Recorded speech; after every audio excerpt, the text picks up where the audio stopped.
We have got to find out a little bit about this photo and the series of photos that were taken this past week.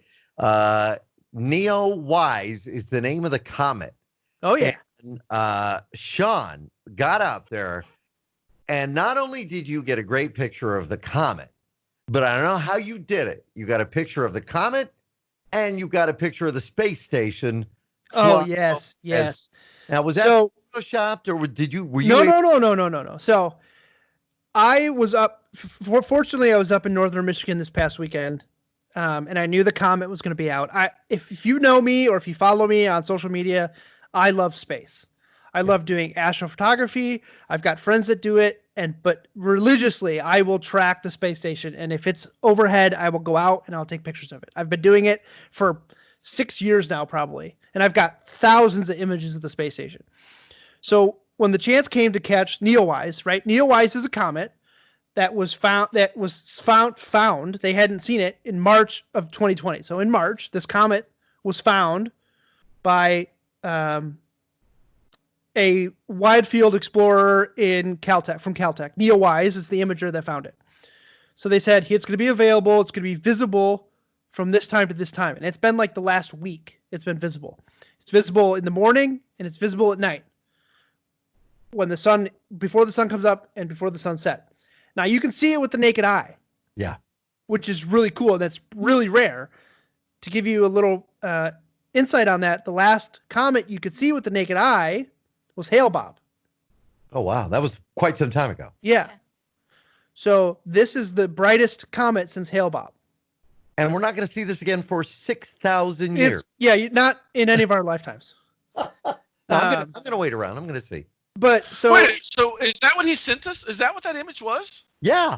I just thought it was a space station. I didn't know it was a comet and a space station. Yeah. So if you go to my Facebook page. Yeah. If you go to my Facebook page, so I got to we were in northern Michigan, and I knew I wanted to go and shoot it. So I just anticipated, okay, we're busy Saturday night, so I'm going to get up really, really early and drive to the Mackinac Bridge, which is the bridge that spans between the lower peninsula and the northern peninsula of Michigan. Right. So I got up at 2:30 a.m. Sunday morning, drove the half an hour to the bridge, and I no sooner parked the car, and the app that I use, SkyGuide, to track all this stuff, pinged off and said, space station peaks in 5 minutes. And I had no intention. I didn't know the space station was going over, and I was mad that I didn't know because I would have gotten there ahead of time. So I look at my phone and I'm like, 5 minutes, and I scrambled. I got my gear, I clambered all my gear together, and I ran as fast as I could down to the edge of the water by the bridge, and there it is. I can see it, the space station going over. So if you haven't seen the space station, it looks like a satellite, but it's going really, really fast. Yeah. So I scrambled, got my tripod, got my camera set up, and took 2 pictures. That's all I had time for was 2 pictures. And they're 25-second exposures. So the distance the space station travels is that line that goes across the top of the image. That's the space station traveling. But there was also the comet. That is such a grab. I mean, seriously, to be able to get them both. I had seen other people were talking about it on the blogs and the websites that I follow and stuff, but I didn't think that I was going to get an opportunity based on where I was, my availability and stuff like that. And it just happened to be as soon as I parked, and I scrambled, and I was like freaking out. It's like, oh my God, am I going to get the right settings? Am I going to get the right timing? Is it going to be in focus? Is it white balance? Like all this stuff. And I just did 2 pictures, 2 images. Now, what camera did you shoot that with? Can you tell us? So it was not the camera I was originally going to use, but it was the camera that I had my tripod mount already on. So it was a Sony A7S. It's a mirrorless DSLR that I bought, but it's not my primary shooter. It's a camera that I bought for doing some other video stuff. But like I said, it just happened to be the camera that had a battery in it, fully charged, ready to go, and I just had to use it. Wow, a great capture. So, it really is. I shot that. Really I shot those 2 images, took a breather for a minute, and then shot some more around the bridge, the east side of the bridge, the west side of the bridge. Shot some more with the Sony, but then went back to my main shooter, which is a Nikon D7000, which I had 2 lenses for. I have an 18 to 105, and then I have an 18 millimeter prime. So there's some of the really wide ones are from the 18 millimeter. But it was an incredible experience. I did not expect to get what I got based on the way the weather was, how low in the horizon it was. Just kind of, there were so many factors that had to go right for me to get those images, and it was perfect. Wow. Amazing shots. Now, and then yeah, this morning, so that was Sunday morning. I got up at 2:30, drove home. Caitlin and I drove home. This morning, I got up again at 2:30.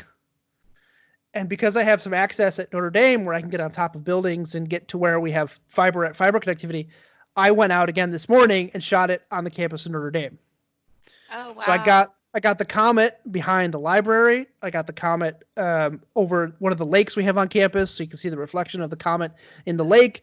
If you haven't looked, again, I posted those earlier this afternoon, so you haven't seen those ones, you can go back and check on my Facebook page. But again, everything had to go right for it to work, and it was just enough clear. It was so clear out today. It was incredible. But like I said, for those of you who know me, astrophotography is I love it so much. It's what I love doing. So this was a big win for me this weekend.